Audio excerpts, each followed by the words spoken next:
사랑하는 형제자매 여러분, 오늘 우리는 신앙의 가장 근본적인 질문 중 하나를 마주하려 합니다. 바로 예수님의 메시지와 그분의 방법입니다. 우리가 나누는 이 말씀이 여러분의 삶에 하나님의 임재를 더욱 깊이 체험하는 통로가 되기를 소망합니다. 만약 이 시간이 은혜가 되신다면 구독과 좋아요를 통해 더 많은 분들이 이 생명의 말씀을 함께 나눌 수 있도록 동참해 주십시오.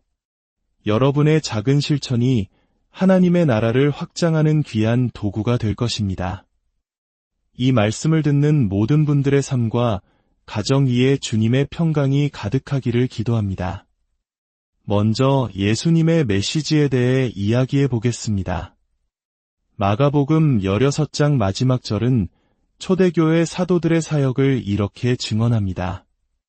제자들이 나가 두루 전파할세 주께서 함께 역사하사 그 따르는 표적으로 말씀을 확실히 증언하시니라. 이 구절에서 우리가 주목해야 할 매우 중요한 원리가 있습니다. 주님께서 기적, 즉 따르는 표적을 통해 확증하신 것은 바로 말씀이었다는 사실입니다. 논리적으로 생각해 보십시오. 만약 우리가 올바른 기적을 경험하길 원한다면 반드시 올바른 말씀을 선포해야 합니다. 만약 우리가 전하는 말씀이 하나님께서 확증하시기로 약속하신 그 말씀이 아니라면 어떻게 그분의 능력이 나타나기를 기대할 수 있겠습니까? 사도행전 14장 3절에서도 동일한 원리를 발견할 수 있습니다. 바울과 바나바가 이고니온에서 사역할 때의 기록입니다. 두 사도가 오래 있어 주를 힘입어 담대히 말하니 주께서 그들의 손으로 표적과 기사를 행하게 하여 주사자기 은혜의 말씀을 증언하시니. 여기서도 보십시오.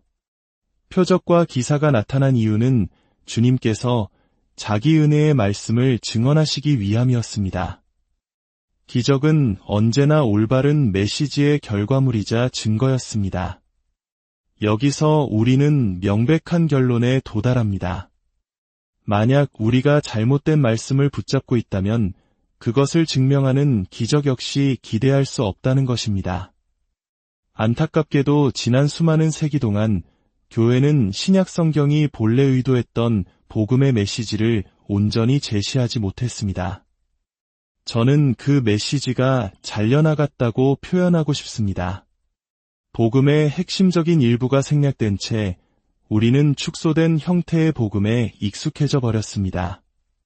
어쩌면 가장 중요한 부분이 빠져버렸는지도 모릅니다. 여러분 모두 아시다시피 복음이라는 단어는 좋은 소식을 의미합니다. 만약 여러분이 듣는 메시지 속에 좋은 소식이 없다면 그것은 진정한 복음이 아님을 기억해야 합니다. 소위 복음 설교라는 이름 아래 전해지는 많은 메시지들이 실제로는 기쁨과 소망을 거에 담고 있지 않은 경우가 많습니다. 제가 아는 한 형제님의 이야기가 있습니다. 그는 신학박사 학위를 가진 매우 신실한 기독교인이었고 시카고의 한 유명한 근본주의 교회의 집사였습니다. 어느 날 그의 아내가 신장의 불치병 진단을 받았습니다. 그들은 무신론자였던 유대인 전문의를 찾아갔지만 의사는 치료법이 없다고 잘라 말했습니다. 절망에 빠진 아내는 자신이 다니던 교회의 서점에 가서 치유에 관한 책을 찾아보았습니다. 그녀가 제게 직접 해준 이야기입니다. 목사님, 고난받는 법에 대한 책은 14권이나 있었지만 치유받는 법에 대한 책은 단 한 권도 없었어요. 여러분, 이것이 과연 좋은 소식일까요? 이것은 복음이 아닙니다. 결국 그들은 근본주의자들이 평소라면 절대 하지 않을 행동을 했습니다. 성공회 교회를 찾아간 것입니다. 그곳의 사제는 주님의 이름으로 그 자매에게 기름을 부었고 그녀는 기적적으로 치유되었습니다. 무신론자 의사에게 돌아가자 그는 이렇게 말했습니다. 이것은 기적입니다. 바로 이것이 좋은 소식, 즉 복음입니다. 자, 이제 본론으로 들어가 보겠습니다. 신약 성경에서 복음을 설명할 때 사용되는 표준적인 표현은 바로 하나님 나라의 복음입니다. 하나님 나라를 빼놓고 복음을 이야기하는 것은 비성경적입니다. 복음은 단순히 회개하고 죄 사함을 받아 영생을 얻을 수 있다는 막연한 좋은 소식이 아닙니다. 물론 그것은 감사한 진리입니다. 하지만 그것은 궁극적인 목적이 아닙니다. 그것은 하나님의 최종 목적지로 가는 길에 놓인 징검다리와 같습니다. 시냇물을 건너기 위해 징검다리를 밟는다고 상상해 보십시오. 만약 당신이 중간에 있는 징검다리 위에 올라서서 더 이상 나아가지 않는다면 당신은 영원히 징검다리 위에 머물 뿐 강 건너편 목적지에는 도달할 수 없습니다. 저는 오늘날 복음주의 교회, 근본주의 교회, 오순절 교회, 그리고 은사주의 교회의 대다수가 바로 이 징검다리 위에 머물러 있는 상태라고 생각합니다. 그렇다면 하나님 나라의 복음이란 무엇일까요? 제가 이해하기로는 이렇습니다. 그것은 하나님께서 인류의 통치를 다시 맡으실 의향이 있으시다는 좋은 소식입니다. 성경시대의 왕국, 즉 나라는 가장 보편적인 통치 형태였습니다. 오늘날의 민주주의는 존재하지 않았습니다. 따라서 성경이 나라에 대해 말할 때 그것은 곧 통치체제를 의미합니다. 인류의 역사를 분석해보면 모든 문제의 시작은 인간이 하나님의 통치를 거부했을 때부터였습니다. 그리고 인류 문제에 대한 유일하고 확실한 해결책은 인간이 다시 하나님의 통치 아래로 돌아가는 것입니다. 하나님께서 우리를 다시 그분의 통치 아래로 받아주시겠다는 것, 이것이 바로 하나님 나라의 복음의 핵심입니다. 물론 오늘날 세상은 반항과 독립의 정신으로 가득 차 있어 대부분의 사람들은 통치라는 단어 자체를 싫어합니다.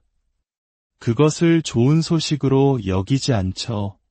하지만 만약 당신이 당신의 삶 속에서 하나님의 의로운 통치를 받아들이고 순종할 준비가 되어 있지 않다면 당신은 신약 성경이 말하는 진정한 복음을 받아들일 수 없습니다. 이제 이 하나님 나라의 복음이 어떻게 전개되는지 5단계로 나누어 살펴보겠습니다. 이 5단계는 예언, 선포, 증거, 기도, 그리고 우선순위입니다. 다시 한번 말씀드리겠습니다. 예언, 선포, 증거, 기도, 우선순위. 첫째, 예언입니다. 이사야 9장 6절과 7절은 메시아이신 예수님의 오심에 대한 가장 널리 알려진 예언 중 하나입니다. 이는 한 아기가 우리에게 낳고 한 아들을 우리에게 주신 바 되었는데 그의 어깨에는 정사를 메었고 예수님의 탄생에 대한 이 예언에서 가장 먼저 언급된 것이 무엇인지 주목하십시오. 바로 정사, 즉 통치권입니다. 그분의 이름은 기묘자, 모사, 전능하신 하나님, 영존하시는 아버지, 평강의 왕이라 불릴 것이라 했습니다. 이 모든 칭호는 그분이 완벽한 통치자가 될 자격이 있음을 보여주는 그분의 성품과 본질입니다. 7절은 계속해서 말합니다. 그 정사와 평강의 더함이 무궁하며 여기서 2번이나 강조된 단어는 정사, 즉 통치입니다. 그리고 평강은 그 통치의 결과로 따라옵니다. 이것은 매우 중요한 진리입니다. 진정한 평강은 오직 예수 그리스도의 통치 아래에서만 가능합니다. 개인이든 가정이든 국가든 인류 전체든 예수님의 통치를 받지 않는 자들은 결코 평강을 알 수 없습니다. 그분의 의로운 통치가 임할 때 비로소 평화가 찾아오는 것입니다. 둘째, 선포입니다. 예수님의 길을 예비하기 위해 먼저 온 사람이 있었습니다. 바로 세례 요한입니다.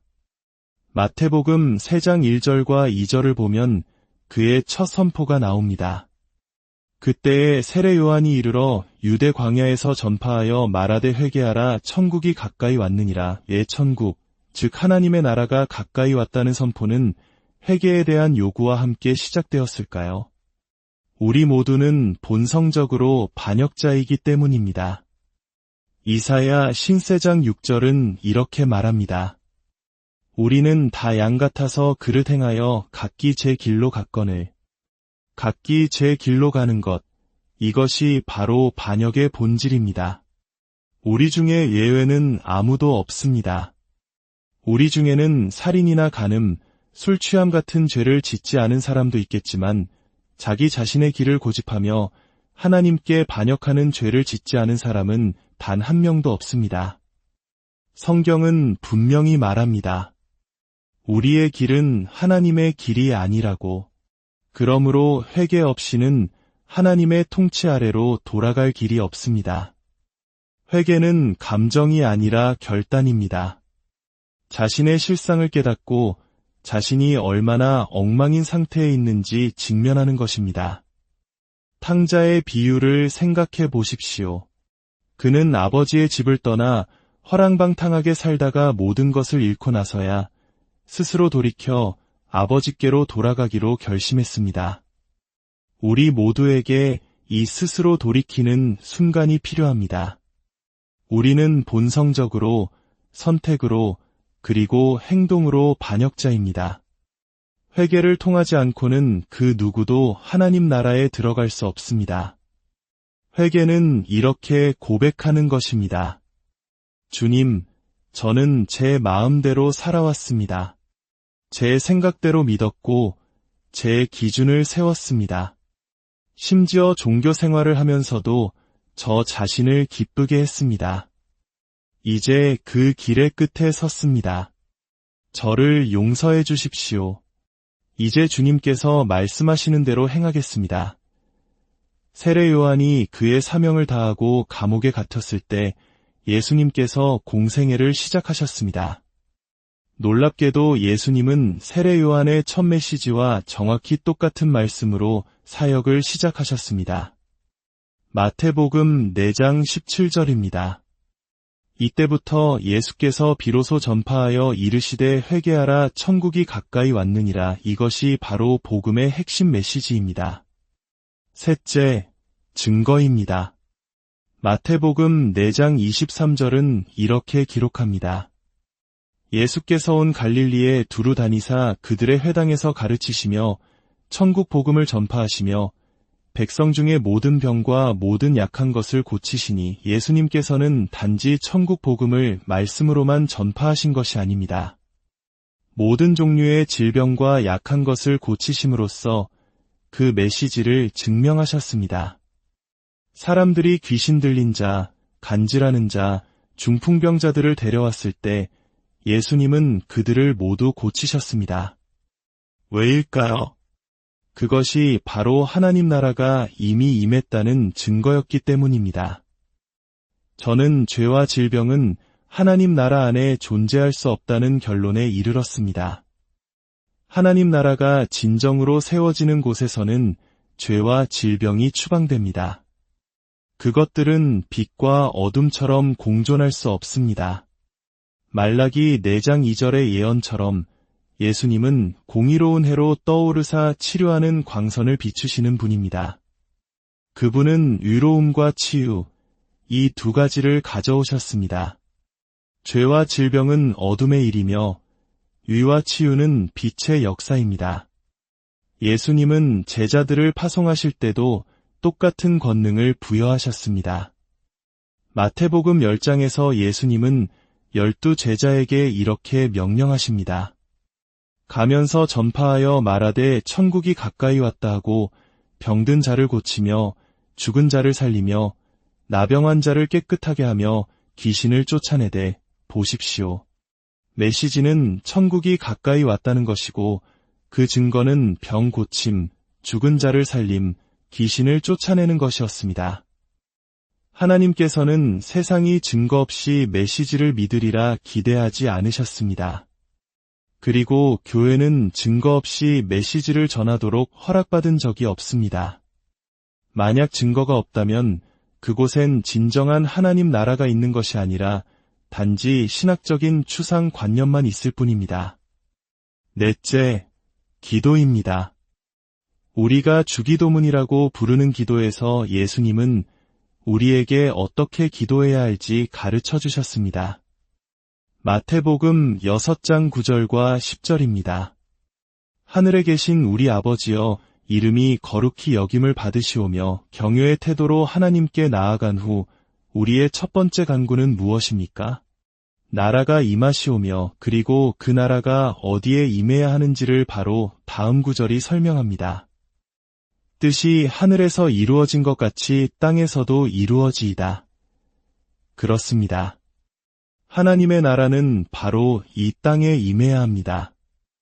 많은 기독교인들이 복음의 목적이 우리를 천국에 데려가는 것이라고 오해합니다. 하지만 아닙니다. 복음의 목적은 하늘을 이 땅으로 가져오는 것입니다. 이것이 우리가 주기도문을 암송할 때마다 기도하는 내용입니다. 만약 당신이 이것을 믿지 않는다면 그 기도를 드려서는 안 됩니다.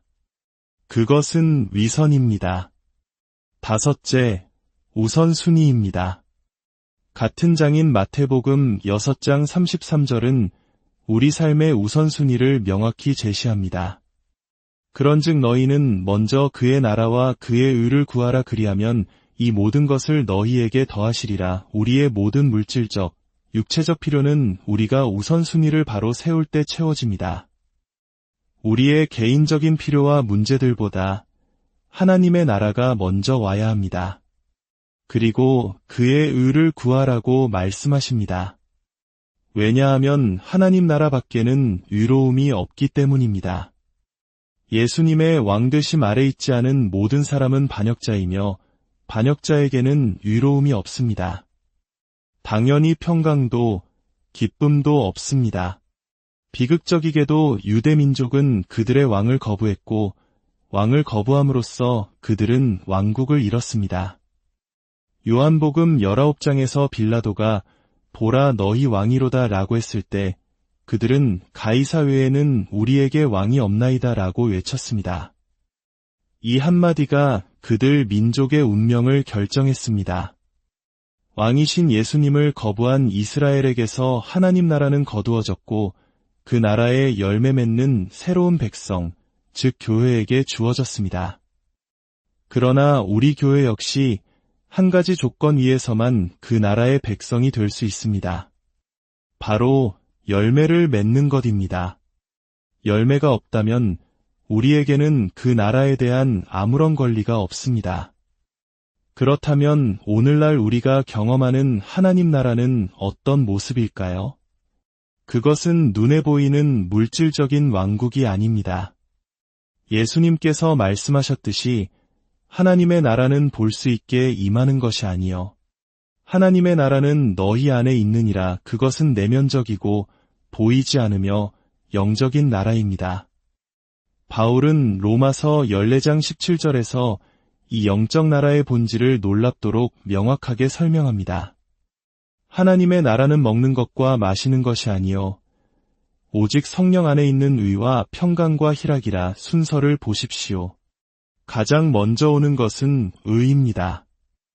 예수님의 통치 아래 순복할 때 주어지는 의로움입니다. 그 다음에 평강이 따라옵니다. 의가 있는 곳에 평강이 있습니다. 만약 당신의 마음과 삶이 혼란스럽다면 당신에게 진정한 의가 없는 것입니다. 그리고 마지막으로 희락, 즉 기쁨이 옵니다. 많은 그리스도인들이 평강과 기쁨을 추구하지만 의를 건너뛰려고 합니다. 그것은 막다른 길입니다. 우리가 먼저 의로움을 책임질 때 하나님께서 평강과 기쁨을 책임져 주십니다. 그리고 이 모든 것은 성령 안에서만 가능합니다. 하나님 나라의 유일한 운영자는 성령님이십니다.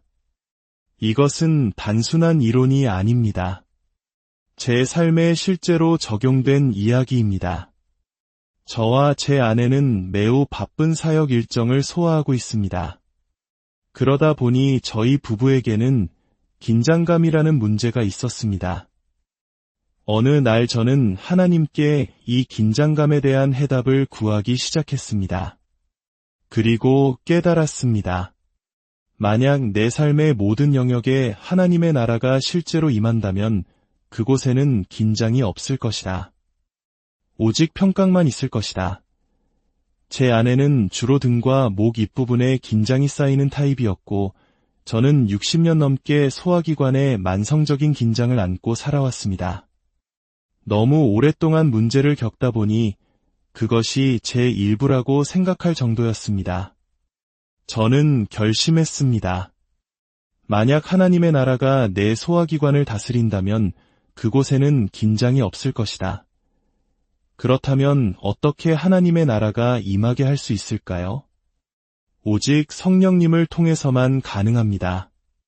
여러분, 감히 성령님을 여러분의 대장 속으로 초대하시겠습니까? 놀라운 사실은 하나님은 너무나 겸손하셔서 우리가 초청하는 어느 곳에나 오신다는 것입니다. 저는 이렇게 기도했습니다. 하나님, 제 소화기관을 주님께 온전히 내어드립니다. 성령님께서 모든 영역을 다스려 주시기를 원합니다. 그 이후 제 삶에는 극적인 변화가 일어났습니다. 사랑하는 여러분, 오늘 우리가 나눈 메시지의 핵심은 이것입니다. 복음은 단순히 죽어서 천국 가는 티켓이 아닙니다. 그것은 지금 여기 우리의 삶 속에서 예수님을 왕으로 모시고 그분의 통치를 받는 것입니다. 그 통치가 우리의 생각과 감정, 관계와 건강, 재정과 미래에 임할 때 우리는 비로소 성령 안에서 참된 의와 평강과 희락을 누리게 됩니다. 그리고 세상은 우리의 삶에 나타난 치유와 회복의 증거를 통해 살아계신 하나님을 보게 될 것입니다. 함께 기도하겠습니다. 거룩하신 하나님 아버지, 오늘 우리에게 하나님 나라의 참된 복음을 깨닫게 하시니 감사합니다. 더 이상 축소된 복음, 징검다리 위에 머무는 신앙이 아니라 예수 그리스도의 온전한 통치를 받아들이는 삶으로 나아가게 하옵소서. 우리의 마음과 가정, 직장과 이 사회 가운데 주님의 나라가 임하게 하시고 아버지의 뜻이 하늘에서와 같이 이 땅에서도 이루어지게 하옵소서. 우리의 모든 삶의 영역이 성령 안에서 유와 평강과 희락으로 가득 차게 하옵소서. 우리를 통해 하나님의 살아계심이 증거되게 하옵소서. 예수 그리스도의 이름으로 기도합니다.